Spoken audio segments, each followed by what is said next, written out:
দেখো গাইস, এখানে চার্চে এসেছি। তো আজকে শুভ মহা বড়দিন উপলক্ষে সবাই কি সুন্দর দেখো, এখানে ক্যান্ডেল জ্বালাচ্ছে, প্রার্থনা করছে। তো সেখানেই এসেছি, আর তোমাদের কাছে মোটামুটি যতটা পারছি তুলে ধরছি। কেমন লাগলো তোমরা কমেন্ট করে জানিও। আমরা অনেক জায়গায় গেছি, সেখানকার সমস্ত যতটা পেরেছি ছোট ছোট শর্টসের মাধ্যমে তোমাদের কাছে তুলে ধরার চেষ্টা করেছি।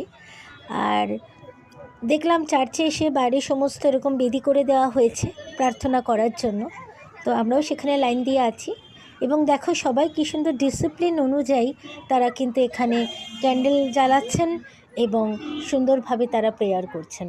সত্যি খুব সুন্দর মুহূর্ত, এবং ভীষণ ভালো লাগে, মানে শান্তির স্নান যেন এখানে।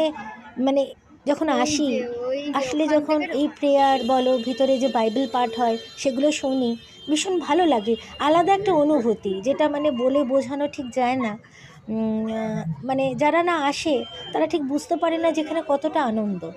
হ্যাঁ, ভিতরে বিভিন্ন রকম মানে বাইবেলের বিভিন্ন বাণী সেখানে হচ্ছে, এবং সেটা নানা ভার্সানেও হচ্ছে কিন্তু।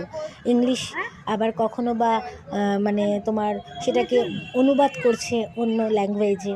তো সত্যি ভীষণ ভালো লাগে, ভীষণ আনন্দ করেছি, এবং কিছু কিছু তোমাদের কাছে তুলেও ধরেছি।